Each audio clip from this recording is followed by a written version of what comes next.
Good morning everyone. Last lecture में हमने क्या चंदेल वंश के बारे में पढ़ लिया था, जिसमें क्या हमने चंदेल वंश के प्रमुख शासकों के बारे में देख लिया, जिसमें हमने क्या नानक जो प्रथम शासक था उनके बारे में देख लिया है ना। उसके बाद जयसिंह आए थे, उनके बारे में देख लिया। जयसिंह के नाम पे ही जेजाभुक्ति नाम रखा गया था ना बुंदेलखंड क्षेत्र का। इसके बाद राहिल का देख लिया था। राहिल ने क्या अजयगढ़ के मंदिर का निर्माण करवाया था और राहिल सागर तालाब का भी निर्माण करवाया था। और इसके बाद हमने हर्ष को देख लिया था। हर्ष ने परमभट्टम की उपाधि धारण की थी। उसके बाद और इसी के समय क्या प्रतिहारों की स्वतंत्रता से मुक्त हो गए थे, है ना। उसके बाद यशोवर्मन के बारे में पढ़ा था। इनको लक्ष्मण वर्मन भी बोलते हैं। इन्होंने चतुर्भुज मंदिर का निर्माण करवाया और लक्ष्मण नारायण मंदिर का निर्माण करवाया है ना। उसके बाद धंग को देखा था। धंग के समय प्रतिहारों की स्वतंत्रता से पूर्णतः मुक्त हो गए थे। इन्होंने पहले क्या कलिंजर को अपनी राजधानी बनाया था। उसके बाद किसको खजुराहो को अपनी राजधानी बनाया, जो कि फिर आगे चल के भी खजुराहो ही थी, है ना। और स्टार्टिंग में भी क्या खजुराहो ही राजधानी किसकी थी, चंदेल वंश थी। उसके बाद इन्होंने क्या विश्वनाथ मंदिर का निर्माण करवाया था, वेदनाथ मंदिर का निर्माण करवाया था, जिन्नानाथ मंदिर का निर्माण करवाया था, है ना। इसके बाद गणदेव को पढ़ा था ना। गणदेव ने क्या करवाया था, गणदेव ने आनंदपाल जो शाही शासक था उनको महमूद गजनवी के विरुद्ध सहायता भेजी थी, है ना। गणदेव द्वारा जगदम्बी नामक वैष्णो मंदिर का निर्माण करवाया था और सूर्य मंदिर का निर्माण करवाया था ना। उसके बाद हमने विद्याधर को पढ़ा था। विद्याधर ने मोस्ट इम्पोर्टेंट जो मंदिर है चंदेल वंश में कदारिया महादेव मंदिर का निर्माण करवाया था। और विद्याधर इसमें क्या सर्वाधिक शक्तिशाली राजा था। सबसे शक्तिशाली राजा कौन था, विद्याधर था ना। तो हमने कल विद्याधर तक पढ़ लिया था। उसके बाद विद्याधर के बाद कौन आया था, विजयपाल, है ना। विजयपाल का शासन कहाँ से कब था, 1030 एडी में इनका शासन था। इन्होंने क्या गंगे देव को क्या परास्त किया था। गंगे देव किस वंश के शासन थे, त्रिपुरा के कलचुरी उनके शासक थे, है ना, गंगे देव, है ना। उसके बाद देववरम आए थे। देववरम के बाद देववरम का इतना कोई ज्यादा इंपॉर्टेंट नहीं है। उसके बाद कीर्तिवर्मन आए थे, है ना। कीर्तिवर्मन के जो नाटक है प्रबोध चंद्रोदय, है ना। प्रबोध कीर्तिवर्मन का नहीं है, पर उनके समय क्या प्रबोध चंद्रोदय नाटक है। उसमें क्या वर्णन किया है कि कर्ण को परास्त करने का श्रेय किसको जाता है, गोपाल नामक सामंत को जाता है, जो कि किसके सामंत थे, कीर्तिवर्मन के सामंत थे। किसके सामंत थे, कीर्तिवर्मन के सामंत थे, है ना। तो कर्णदेव है उनको परास्त करने का किसको जाता है, गोपाल नामक सामंत को जाता है। इसका वर्णन किसमें किया गया है, प्रबोध चंद्रोदय नाटक में इसका वर्णन किया गया है ना। इसके बाद कीर्तिवर्मन के दो पुत्र थे, एक सा लक्ष्मण वर्मा और हा लक्ष्मण वर्मा, है ना। इसके बाद कौन आए थे, जयवर्मा आए थे। इनको ज्यादा जरूरत नहीं, बस हम ये देख लेते हैं कि किसके बाद कौन सा शासन आया था। उसके बाद पृथ्वीवर्मन आए थे और उसके बाद मदन वर्मन के बारे में हम कुछ चीजें देखते हैं, क्योंकि ये शक्तिशाली शासन कौन था, मदन वर्मन था। इसने क्या कलिंजर, आघासी और खजुराहो में क्या 15 लेख मिले इसके। किसके, मदन वर्मन के कितने लेख मिले, कलिंजर, आघासी और खजुराहो में 15 लेख मिले और सिक्के मिले, है ना। मरुलेख में क्या बताया गया है, जो मदन वर्मा है, मदन वर्मा ने क्या चेदी और परमार को परास्त किया था। क्या किया था, चेदी वंश के शासकों और परमार वंश के शासकों को क्या किया था, परास्त किया था।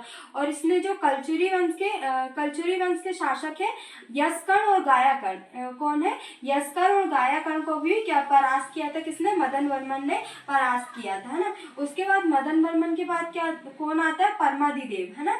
ये भी बहुत ज्यादा इंपॉर्टेंट है। अंतिम महान शासक थे, कौन थे, परमादिदेव, है ना। इनका शासन कब से कब तक था, 1165 से 1203 एडी तक इनका शासन था, है ना। ये अंतिम महान शासकों में से थे, है ना। इनके दो महान सेना नायक थे, है ना, सैनिक थे, जिसको क्या बोलते हैं, अल्लाह और उदुल। क्या बोलते हैं, अल्लाह और उदुल, है ना। दो इनके महान शासक थे, है ना। और इनके गुरु का नाम क्या था, गोरखनाथ। क्या था, गुरु का नाम गोरखनाथ था। और आप ये याद रखना 1182 में 1182 ईस्वी में जो चौहान वंश के शासक है पृथ्वीराज चौहान।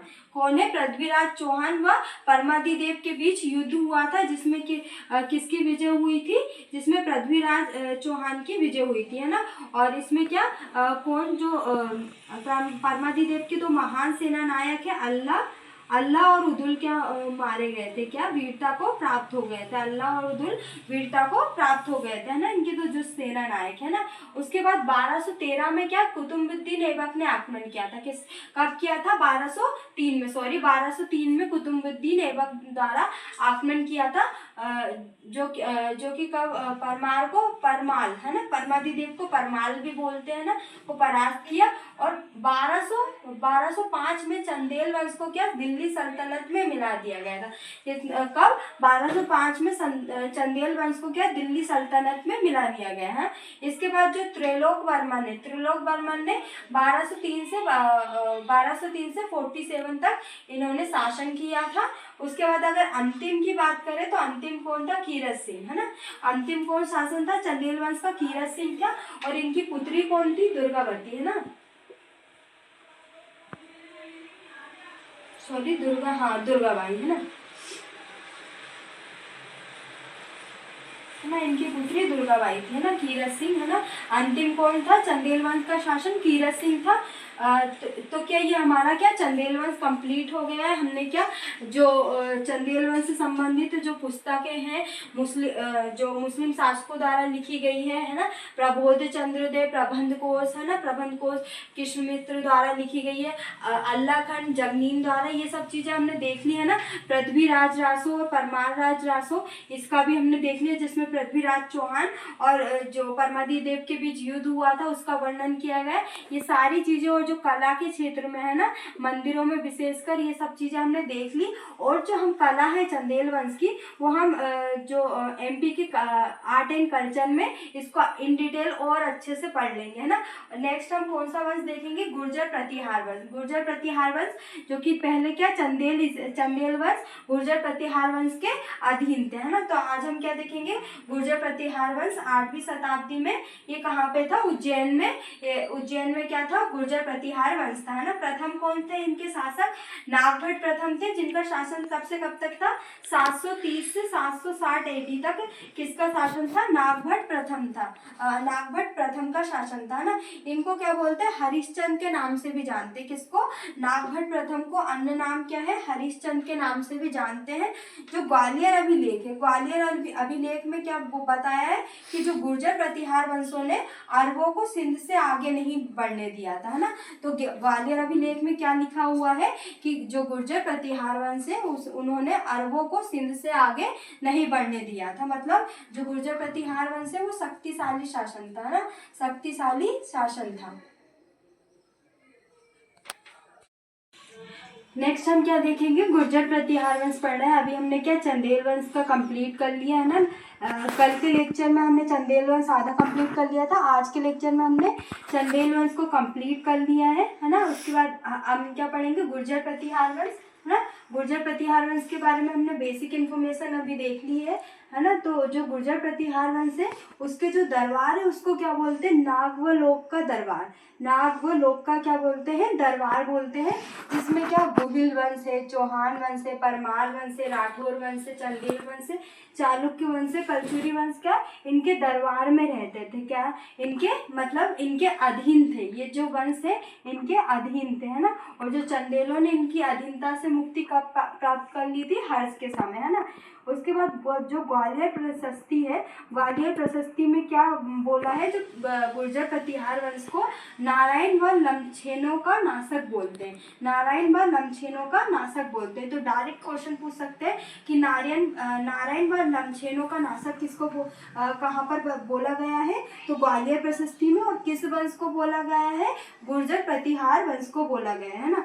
और जो कुचामन किले का निर्माण है वो किसने करवाया था? नागभट्ट प्रतिहार शासक ने करवाया था। जो नागभट्ट प्रथम शासक है उसके द्वारा कौन से किले का निर्माण करवाया था? कुचामन किले का निर्माण करवाया था। जो नागभट्ट प्रथम है उसका शासनकाल कब से कब तक था? 730 से 760, है ना। और जो गुर्जर प्रतिहार वंश वो 8वीं शताब्दी में इनका शासक था, है ना। कहाँ पे था? उज्जैन में था, है ना। कहाँ पे? उज्जैन में इनका शासक था।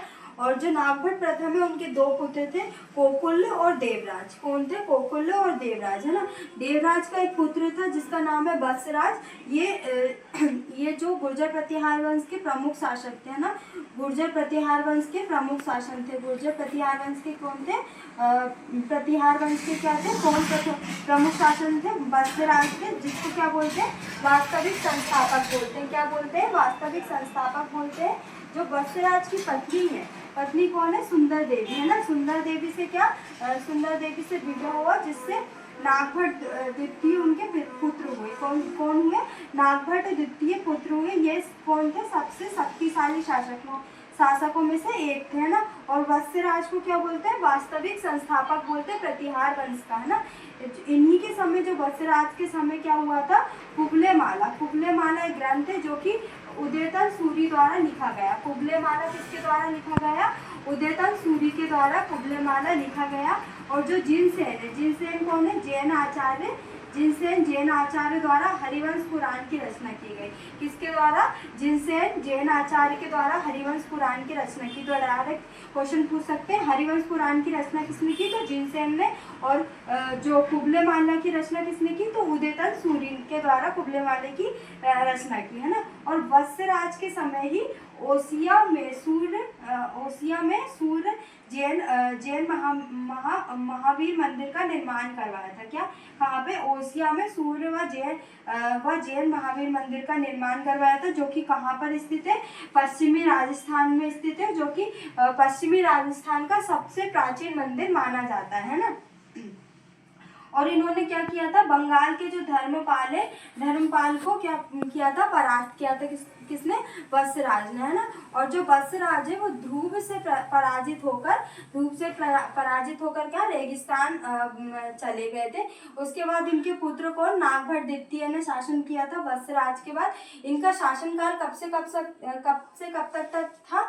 795 से 833 ईस्वी तक इनका शासन था, नागभट्ट द्वितीय का। और इनकी राजधानी क्या थी? कन्नौज थी। और जो 100 वर्षों से चले आ रहे त्रिपक्षीय संघर्ष है, हम इसको इंडियन हिस्ट्री में अच्छे से पढ़ेंगे, है ना, इन डिटेल। जो कि 3 वंशों के बीच लगातार 100 वर्षों से चला आ रहा था, उसको किसने समाप्त किया? नागभट्ट द्वितीय द्वारा समाप्त किया गया, है ना। ये बहुत ज्यादा पूछते हैं, ये मेंस में भी पूछते हैं आपसे, और मेंस प्री के भी इसके फैक्चुअल चीजें भी आती। तो इसका जो त्रिपक्षीय संघर्ष है, मैं इसको इन डिटेल आपको अच्छे से बताऊंगी, है ना। इसके बाद जो बकुला अभिलेख है, बकुला अभिलेख किससे संबंधित है? नागभट्ट द्वितीय से संबंधित है। इसमें जो नागभट्ट द्वितीय ने परमभट्टम और महाराजधिराज और परमेश्वर की उपाधि धारण की। किसने? नागभट्ट द्वितीय द्वारा बकुला अभिलेख में ये लिखा हुआ है कि परमभट्टम, महाराजधिराज और परमेश्वर की तीनों उपाधि किसके द्वारा धारण की गई? नागभट्ट द्वितीय द्वारा, है ना। और इनके जैन आध्यात्मिक गुरु कौन थे? बप्प भट्ट थे। कौन थे? बप्प भट्ट, है ना। इसके बाद नागभट्ट द्वितीय के बाद कौन आया?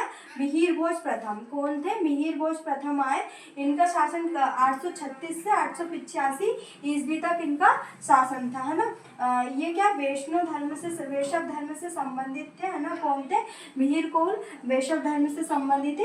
इनके समय क्या अरब यात्री है जो सुलेमान, वो आए थे। कहाँ पे? भारत में आए थे अरब यात्री सुलेमान।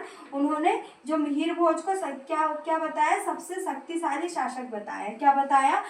सुलेमान ने मिहिर भोज को सबसे शक्तिशाली शासक बताया, है ना। और इन्हीं के समय जो कश्मीरी कवि कल्हड़ है, उन्होंने अपनी राजतरंगी नामक पुस्तक लिखी। किसने? कल्हड़ द्वारा राजतरंगी नामक पुस्तक लिखी, जिसमें मिहिर भोज का वर्णन किया गया है। किसमें? राजतरंगी में क्या? मिहिर भोज का वर्णन किया गया है, जो किसके द्वारा लिखी गई है? कल्हड़ द्वारा। और ये कौन से कवि है? कश्मीरी कवि, है ना। और जो ग्वालियर अभिलेख है, ग्वालियर अभिलेख में मिहिर भोज प्रथम ने क्या? आदि वराह की उपाधि धारण की। किसमें? ग्वालियर अभिलेख में मिलता है कि जो मिहिर भोज प्रथम है, उन्होंने आदि वराह की उपाधि धारण की। किससे हमें पता चलता है? ग्वालियर अभिलेख से, है ना। और दौलतपुर अभिलेख से क्या पता चलता है? कि जो मिहिर भोज द्वारा प्रभास की उपाधि धारण की गई है। कौन सी? प्रभास की उपाधि धारण किसके द्वारा की गई है? मिहिर भोज के द्वारा। ये कहाँ से पता पता चलता है ग्वालियर, दौलतपुर अभिलेख से और ग्वालियर अभिलेख से आदि बरहा की उपाधि, है ना। नेक्स्ट अभी हमारा मिहिर भोज के बाद भी और अन्य शासक है, वो हम नेक्स्ट लेक्चर में पढ़ लेंगे। जो हमारा क्या गुर्जर प्रतिहार वंश भी कंप्लीट हो जाएगा। उसके बाद हम क्या परमार वंश के बारे में पढ़ेंगे। परमार वंश के बारे में फिर और भी जो वंश है जो हमारे कौन से कच्छप घात वंश है वो पढ़ेंगे, है ना। और भी जो एक दो वंश और रह जाएंगे उसको पढ़ेंगे। फिर हम क्या मध्यकालीन मध्य प्रदेश के इतिहास के बारे में पढ़ेंगे।